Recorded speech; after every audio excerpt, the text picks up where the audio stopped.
Good evening, good morning. 3 years ago, Audley Harrison was in Sydney winning Olympic gold, and last night he was in Miami trying to show the world that he's a serious contender when it comes to the big money paydays in the future. Steve and Richie are here, nobly, in the early hours of the morning. And this is the start, or last night was the start, of Audley Phase 2, Steve. It is, because Quinn Navarre is the first guy Audley's met with some recognisable big names on his record. He is a true old-fashioned American journeyman, and so far Audley's been avoiding them. So what's he trying to prove to the Americans last night and in the next 2 or 3 fights maybe, if he does have them stateside? Well, obviously he wants to appeal to the American audience, full stop. It's a bigger audience, influential audience, but at the same time I think he's taking a big risk, John, out there, because they won't stand for 8-round points decisions. They know he's Olympic champion. They'll expect big things, and that's always risky with Audley, I'm afraid, because he's not that, you've got to say, he's not that much of a big puncher. Okay, well, did they get big things? Let's see how he got on with our commentary team, as ever, of Duke McKenzie and Jim Neely.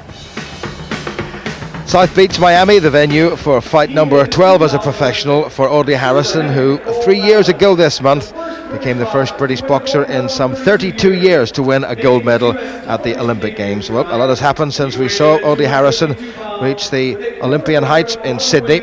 He's had 11 professional contests, and he's decided to have 3 in a row here in the United States, reunited with his regular trainers, Thel Torrance and Kenny Kroom, and that's not a bad record at all. 11 wins, 7 inside the distance. His last 5 opponents, only 1 went the distance, and that was a pretty tough man from Yugoslavia, Ratko Drezovic.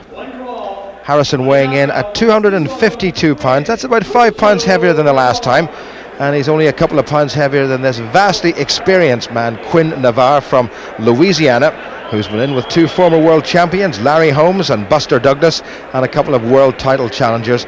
And he comes here, well, with an impressive run of luck. He's won his last 5. Jorge Alonso brings them together. This scheduled for 8 3-minute rounds, and Harrison at 6'5", really towering over Quinn Navarre, who's no small fella himself. So Harrison in the silver and red, Navarre in the blue and white, and Harrison fighting for the 2nd time in his career in the United States of America. And I suppose, Duke McKenzie, you've got to say, well, what is Audley Harrison doing in America? Well, yeah, he's taking the show on the road, as he said earlier in his career that he would do, and it's not a bad thing to do at this stage of his career.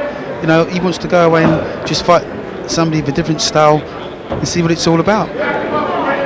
Harrison towering over his opponent, who has come in here as a bit of a late substitute. Originally it was a man called Marcus McIntyre, but McIntyre had won his last 5 or 6 contests, and Quinn Navarre has come in with a reasonable record. He's now 35, as we said, and he's been in with some pretty useful people, but basically regarded at this stage of his career as something of a journeyman. Harrison working well as ever behind that long southpaw lead of his, and he brings that left across with pretty stunning force. Navarre's been around quite a bit, and looks, for a man at 35, he still looks in pretty good nick, Duke. Yeah, he looks in reasonable shape, but Audley's going to be a tough boxer to beat over the 8 rounds distance. You know, he's 6'5" and 250 pounds. Well, Navarre was in Britain just 3 years ago in the York Hall in Bethnal Green, when Danny Williams stopped him in 6. That's good work by Navarre, and Harrison's having to cover up in this opening round midway through it, and the Olympic champion on the back foot used his footwork well. That was a good solid left, went into the ribs there from Audley Harrison. Boxing out of a crouch now. He's felt a couple of hard shots from Navarre, and one wonders, has he made up his mind whether or not he can take all of this. Interesting opening minute or 2, Duke. Yeah, it'll be interesting to see as this fight starts to unfold and develop further, whether actually Audley starts to lift his right hand. He's carrying it quite low down by his waist, and you know, he's open to the left hook there, but you know, Quinn's come to fight. Shorter and stockier, and Harrison likes men who are a little bit smaller than him. Only once has he actually boxed anybody who's taller than him. That was the enormous American Julius Long, who fell like a giant redwood tree. 30 seconds to go to the end of the first. Now coming forward, Harrison getting out of his way, and Harrison is covering up quite nicely. So Thel Torrance and Kenny Kroom have been doing their work on him, trying to make him a much more rounded boxer than we've seen so far. It's a positive enough start from Audley, as you would expect, being away from home. He was due to box in Australia last month, but the top of the bill there involving Anthony Mundine was called off, so he couldn't wait. That fight actually took place last week, but Harrison had rescheduled, keeping, to use his own expression, the show on the road. That's the end of the first. Quinn Navarre has survived it reasonably well. Last man to stop him was Danny Williams. Appreciative audience in South Beach, Miami. Bit of action from that first round. Harrison, there's that trademark southpaw right, and then the big left to follow. And he wasn't too far away with that uppercut and a nice little run the corner right hand.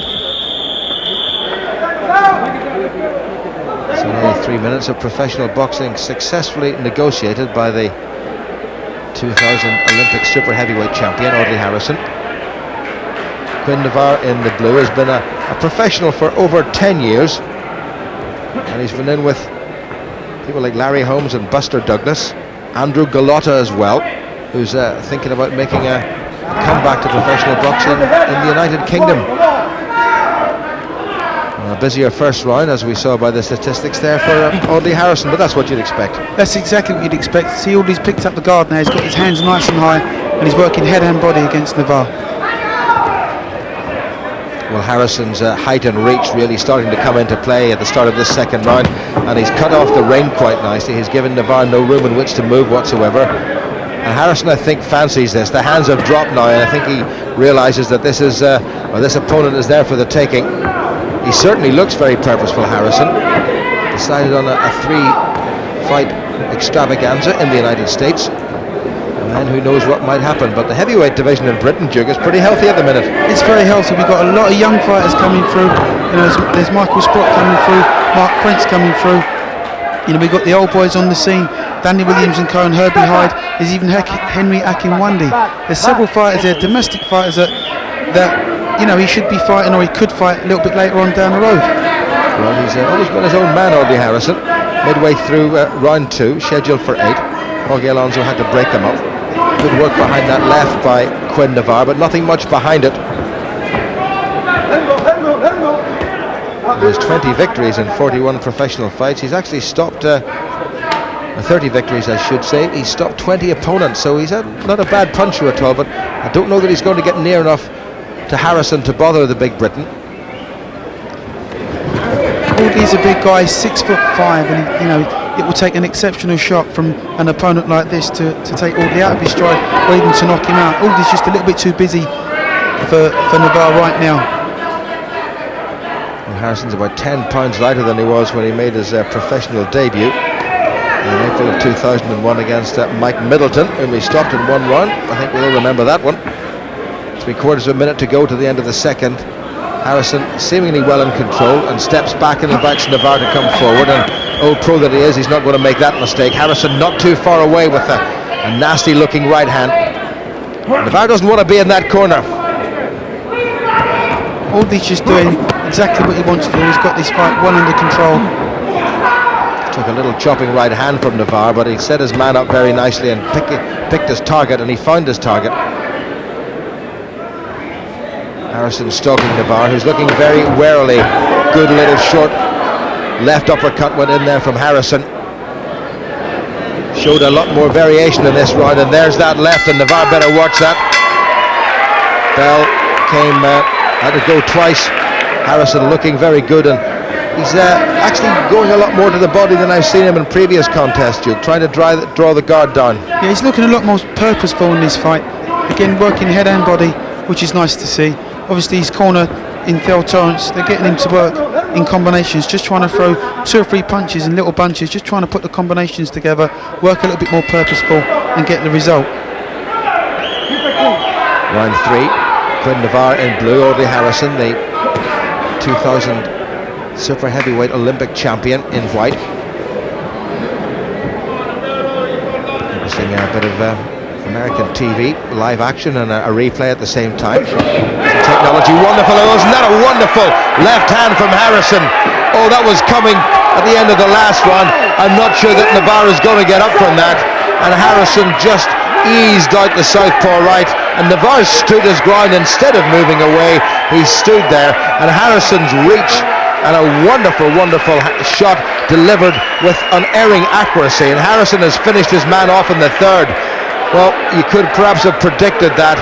but I think both Thel Torrance and Kenny Kroom, reunited in Harrison's corner, will be mightily pleased with that. It was a very, very impressive finish, Duke, when it came. Well, I tell you what, if you look how he actually throws this shot, it's straight down the pipe and he turns the wrist right over and connects so flush on the kid's jaw. There won't be too many guys of the 8-round distance of this kind of experience that will be able to stop a shot like that. It's quite an impressive shot. Absolutely. I don't think Harrison has delivered as crisp or as accurate a shot as that in his short professional career so far. He did that very well. 33 seconds of the third round, his 8th stoppage, his 12th successive professional win, and I think we'll see Audley Harrison back in the ring very soon. So his second visit to the States resulted in a second victory here and his 12th overall. Official confirmation from Mike DePasquale. Ladies and gentlemen, the winner by knockout, 32 seconds into the third round, still undefeated, from Northwest Thames, England, Audley Harrison. This was obviously exactly what you were looking for, Audley. Yeah, no doubt. Went 3 rounds. Quinn Navarre came, stepped up to the plate, and he tried to make a go of it. But I was using my jab to keep him at range, and I was able to walk him onto the big shots. And I think that's my first fight here, and the American fans are going to be seeing a lot more of me on ESPN. And I aim to go a long way to go. I'm not singing my praises. Long way to go. But I think all in all, I'm pretty happy with the performance, and hopefully the team are happy with the performance, and hopefully ESPN and the fans are happy with that performance. I'll tell you what, singing the praises, one of the things that I saw in the first round was you were reaching a little bit, and if you watch that replay again, you slid that little right foot in there and got tighter, then let that left hand go. You were reaching a little bit early, but you made a change, adjusted, and then that left hand came right down the chute. That's right, you got it right there. It's important, obviously, starting off, the nerves and everything. It's a big occasion for me, and it was important that I look good and look impressive. So obviously just getting rid of the jitters early on, and once I settled down, listened to the corner and took that step in. So you obviously know what you're talking about if you was to pick that up, because that's what they were saying in the corner. And once I was able to step it on him, that left cop was their cop, and I sent that home, baby. Well, let me ask you, how active do you want to be in the next year and a half? Yeah, I want to be very active. I started off slow with injuries, but I want to be really active and make a statement for the heavyweight division, and I want people to realise that Audley Harrison, there is other guys in Britain, and I'm coming through, no doubt. Audley, what is the master plan here? You talk about Quinn Navarre stepping up to the plate against you. The American fans will ask soon enough, when will you step up in competition? Yeah, there's no doubt about it. If you look at my record compared to the others, I'm definitely stepping up each fight, and we'll look at the video, see what I've done right, see what I've done wrong, and you'll definitely see Audley. I'm not kidding nobody. Believe me when I say that, I'm not kidding nobody. I'm either going to be a contender or a pretender to the throne. There's no doubt about it. I'm a future heavyweight champion of the world. Dominic Quinn, Joe Macy, any of those guys? Those guys are coming. Dominic Quinn, he's got a tough fight coming up against Duncan. I was in camp with Duncan, and Duncan's going to be bringing a lot of heat. But for an example, Dominic Quinn boxed Wade Lewis in his 16th fight. I boxed Wade Lewis in my 8th fight, knocked him out in 2 rounds. So I'm definitely ahead of the game, and all of those guys there better watch out, because I'm coming. Well, he's talking a good fight, isn't he? I tell you, who needs Gary Richardson as well? Top boys. So what did you make of the man from Northwest Thames? Northwest Thames, I love that straight away. I thought the first round, the genius on his left, as Audley was praising him. He's never ever praised anybody in Britain, has he? One American opens his mouth and says, you moved your right foot forward, which is something that Richie and I picked up on after 10 seconds, and suddenly he's next to a boxing guru. That's typical Audley. Now listen, it was a good performance, John, all the way through. Let's get it right. In the first round, the best thing wasn't the fact that he moved his feet in. The best thing was that short little left counter that Richie picked up, and once the guy had backed him into the corner, then he took his time again in the second round. It helped the fact that they were boxing in the smallest sparring ring that I think I've ever seen. How big would the crowd have been there last night? 300 or so? Yeah, 300 or 400. It's a small nightclub. Let's get it right. It's on South Beach. It's a fantastic area. It's a big gay area there in Miami, and it's a lively scene, and it's a fantastic place for Audley to make his debut. His debut on ESPN, because it looked glamorous and glitzy. Yeah. Was he on ESPN? Was he? I was on ESPN. He didn't mention it often enough.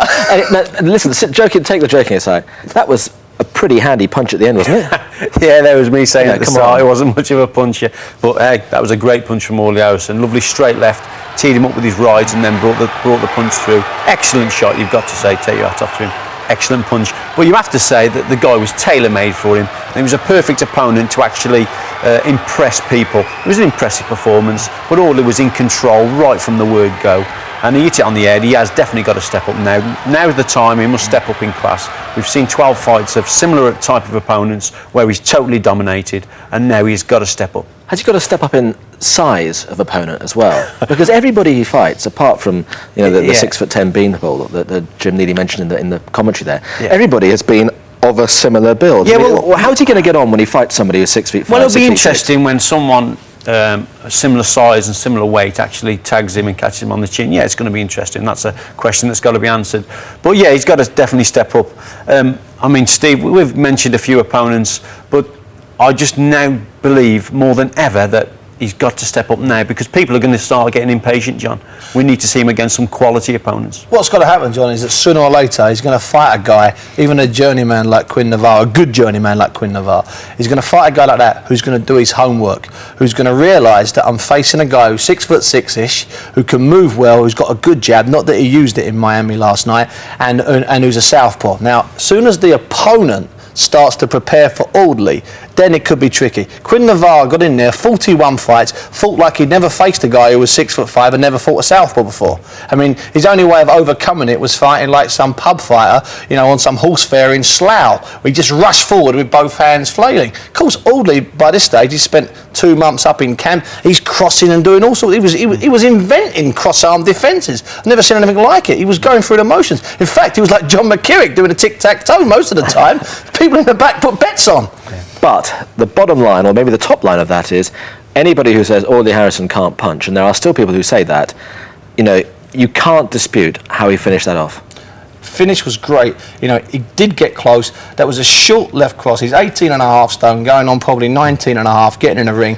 A great finish. You cannot find fault with any part of that performance, in my opinion. I think that was a solid performance, great opponent. And not only that, you see, Audley's got a lot of physical advantages. He's 6'5", he's got a lovely long reach. He brings the opponent onto the punch. We'll be seeing a lot more of that type of punch from Audley. And actually, I was impressed there as well with Audley, because he was going forward there. It was a 1-2 shot actually going forward. Normally Audley likes to bring them onto the shot, and obviously you're doubling the power if you can bring your opponent onto the punch. But he's got a lot of talent. I've always said right from the word go, Audley Harrison has got a lot of talent. Yeah, but you said earlier on he couldn't bang, Rich. So you got to watch yourself, because it seems to me you're desperately trying to get out of the hole. No, you did say that he moved his right foot at a crucial moment. Oh, and that there you changed go. The whole fact. Thanks very much. I said the last point, but a last point, because that interview afterwards, he's talking to an American market. He's putting down a marker saying, "Look at me, I'm here and I'm serious about it."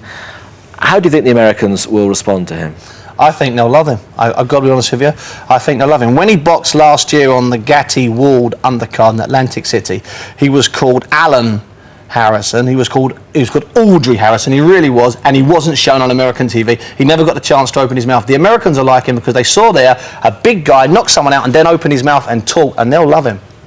Okay, even if it does come from North West Thames. North West Thames. So, anyway, this is what we have coming up on BBC television for the next few weeks. We've got a lot of boxing. I mean, I hope at this time of the morning you can make all that out. But anyway, Danny Williams, Michael Sprott, Damien Kelly's world title fight, the Night of the Young Heavyweights from America. We've got Davey Walker's European light middleweight crown. And that's live on Saturday, the 4th of October, late in the evening. Nicky Cook on the 24th. We're showing the Roy Jones fight on the 9th, and then Marco Antonio Barrero on the 16th. So that's a pretty handy bill. Top there of that bill, Danny Williams against Michael Sprott. That's a big marker, isn't it, for the whole British heavyweight scene at the moment? That is a big fight. I'm really looking forward to that fight, because this is a different Michael Sprott from the first time that they met. This kid has really improved. Danny Williams also, I mean, he had the fight against Samuel Sam, didn't he? He got beat against the Turkish guy. But in his last fight, then, Danny Williams is starting to come back into things now. But it really is an interest. I mean, this was the first fight they had, and Danny Williams, for me, if you remember, Michael Sprott came in at late notice, but for me, Danny Williams was always in control after a pretty slow start. Got with it, and look, the towel comes in there. They were literally saving Michael Sprott from any further punishment. I don't think it'll be like that this time. Sprott had 2 or 3 fights since then, or probably 4 or 5, hasn't he? And he's greatly improved. Yeah, I think not only has Sprott improved in confidence, not only has Sprott improved all the way across the board. Danny had a terrible night in Germany against the Turkish guy, Sinan San. Well, no, here's Sprott winning his last 3 contests, actually, and he's getting better and better. That finish was a great finish, even though he knew that guy, the young kid from Southampton, McKenna. Oh, this was a good finish against what's his face? Potter. Potter. Oh, this was a fantastic finish. And Potter came to win. There's the Holden win in Reading. I mean, what he's showing there is a lot more punching power than he'd shown before certainly than he'd shown before the Danny Williams fight. And I think that's what makes it an interesting fight. Is this the kind of fight that you can see going the distance, or do you think now that they're both big enough punchers that somebody's going to finish somebody off? No, I can see it ending short. I mean, you have to start favourite with Danny again. He finished it in 7 last time, and he dropped Sprott in the 4th. But this is. I know. I'm not trying to say that. This is a different Michael Sprott, and it's a different Danny Williams. That Samuelson defeat, when he just kept getting up, and he took an awful lot of punishment in that fight. And I don't think he'd recovered when he boxed that enormous Australian Mirovic. Navarre, yeah. And I know he beat Mirovic, I know he eventually stopped him, but there were 2 or 3 rounds where Danny wasn't there. Then when he opened up at the end here, fearsome, scary ending to the fight. It was as if it took, Bob Mirovic, whatever his name was, he had to literally catch Danny Williams with a good shot for actually ignite Williams into doing something really positive, and he finished him off great. But I think the whole fight could hinge on how Danny Williams is mentally, because he's had a few psychological problems in the past, and he's got to be 100% for this one, because Michael Sprott will be 100%. It all depends for me how Danny Williams comes in mentally. Do you think Danny Williams believes that he is still a big player on the big stage and can use this fight to go on to anything else? Danny Williams is now on his 5th trainer in 8 years. Okay, he's now working with Adam Booth, who works with David Hay. That's his 5th coach in 8 years. And Adam Booth is, let's get it right, he's untested in professional terms, in the sense he's only been around a couple of years, but he's a great motivator, and his boxers love him. Now, if he can get inside Danny's head, perhaps he can help Danny, because Danny admitted to me that when he walked out to fight Mirovic down there at Brentwood, he was fine. As soon as he got in the ring, he said it was like he wasn't there for 2 rounds. Now, that's a big problem, because in that 2 rounds, when you're not there, guess what, John? You can actually get hit on the chin and you won't be there. So if Adam can keep him focused, then that makes the Sprott fight very intriguing and interesting. Well, that's the domestic scene. Let's look at the world scene. There's this bill that we saw a few minutes ago called the Night of the Young Heavyweights. There's old Samuel Sam in there fighting Juan Carlos Gomez. Dominic Quinn is the man that Audley was talking about in his interview just a few moments ago. Tell us about the pecking order there, Steve, in terms of those 6. Well, I've got to be honest with you. I know you've got to have someone at the top, but really that should all be on one straight line, because Messi's the big Italian-American fighter. Navarre Williamson is very underestimated. Bangs like hell. His name's Big Sleep because he punches so hard. Sinel Samuelson against Gomez. Interesting fight. Here's this Samuelson, who's from Turkey, based in Germany. Gomez, who is Danny being bashed up by Samuelson now. Horrible fight to watch. Well, Gomez actually is a Cuban who defected to Germany. In fact, he's the first Cuban in the modern era to win a world title at cruiserweight. He's now gone back to Miami, and he's now boxing down in Miami, being trained by Dundee. So Samuelson against Gomez is a very interesting fight. And then the last fight on there, Quinn against Duncan Dokirari, as he was talking, as Audley said, he's been putting in some great performances up at altitude in Big Bear. I think all 3 of those fights are great. I just hope we get enough time to show some of them, because that's a big night that night, John, that Sunday. Well, Quinn is a big man, isn't he? Yeah, he's fighting a big man there in Michael Grant, that's for sure. Yeah, big punchy Quinn. That's good. Horrible Tremendous shot. barrage of punches, and goodness me. Thank you and good night. So anyway, that's the heavyweight scene as far as things are concerned. Coming down in several weight divisions, we've got Damien Kelly's world title fight that's coming up in, when is that fight? Anyway, it's 28th, that's going out on the 28th as well. Yeah, I mean, can he win that, do you think? It's difficult to go to Colombia and win that, isn't it? That is going to be really tough going to Colombia, it's got to be said. But yeah, I mean, Damien Kelly, lovely little boxer. But yeah, he's up against it there. But we spoke about this earlier, didn't we, Steve? Yeah, the interesting thing is that Pacheco isn't necessarily a national hero in Colombia. So you're not going down to South or Central America to fight in front of 50,000 rabid fans like lots of British boxers have done in the last 30 years. You're going there to fight in front of 2,000 fans at their lovely exclusive country club. Slight edge, but not much of one. Okay, well, we've got lots of highlights programmes, obviously, over the next 6-8 weeks or so. But coming up next live is this.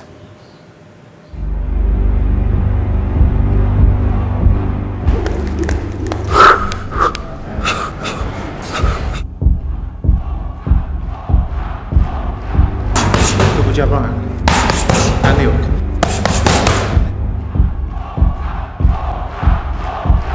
You've got to say, Davey Walker, that is one hell of a performance. Excellent.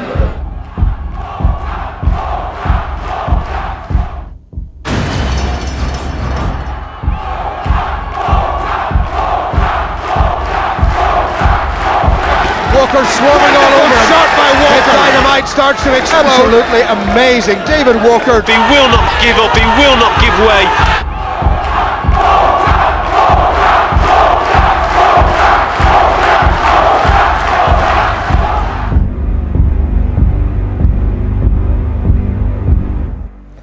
That's live from the Alexandra Palace on the 4th of October, and it's never a dull fight when Davey Walker's around. Certainly isn't. I mean, I've spoken to a lot of people about this fight, and I'm amazed that, you know, most people are saying he shouldn't be taking this fight. This is a big risk, and yeah, of course it's a big risk. But, you know, if he wins this fight, then he gets probably put into the top 5 of the WBC ratings, and he could be on for a world title shot. What do you expect the kid to do to defend against Spencer Fear in his Southern Area title in another blockbuster, which he'll probably get peanuts for compared to the money that he'll probably get for this fight? This game is all about opportunities, John, and as a former fighter, I know that you just ask to be given the opportunity. He's been given the opportunity, and you never know with David Walker. And he's the type of fighter. It literally is in his own hands. It's in his own hands, and he's the type of fighter he can win this fight. It's going to be really, really hard, don't get me wrong. This is going to be the toughest fight of his career, but he's the type of guy who could spring an upset. Last final talking point about, we've got Barrera coming up later on, and also Roy Jones back down to light heavy. And one of these stories that seems to have just disappeared. It appeared Roy Jones failing a drugs test and then allegedly bulking up for his Ruiz fight. And now suddenly we've got a drugs cheat on our hands here, or haven't we? Or is it something we should just not be talking about? No, listen, we should talk about it. And I was gobsmacked when it was announced about 4 weeks ago, and then it managed to make absolutely none of the British papers. Roy Jones, back in 2000, failed a drug test for a steroid. The board in Indianapolis never pushed charges because guess what? It isn't illegal in Indianapolis to be a steroid cheat. However, this leaked out. Everybody says, yes, Roy Jones took this steroid. Yes, Roy Jones paid a $250 to a local amateur boxing club by way of a fine. $250? Yep. He agreed to take drug tests in his next 2 fights, which of course he passed. There's a shock for you, John. And then 3 years later, he suddenly puts on 3 stone and goes and wins the world heavyweight title. It is Ben Johnson, remember, for about 5 days in 1988, was the greatest sprinter in history. And what is he now? A drug cheat.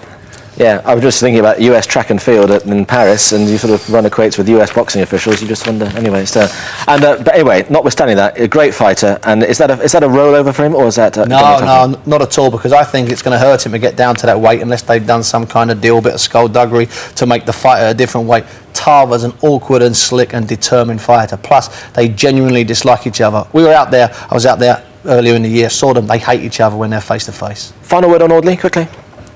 I think Audley will deliver the goods in America, and I think I'd like him to come back to Britain and sort out the scene here. We'll see. Thanks an awful lot. Sleep well. See you next time. Bye-bye.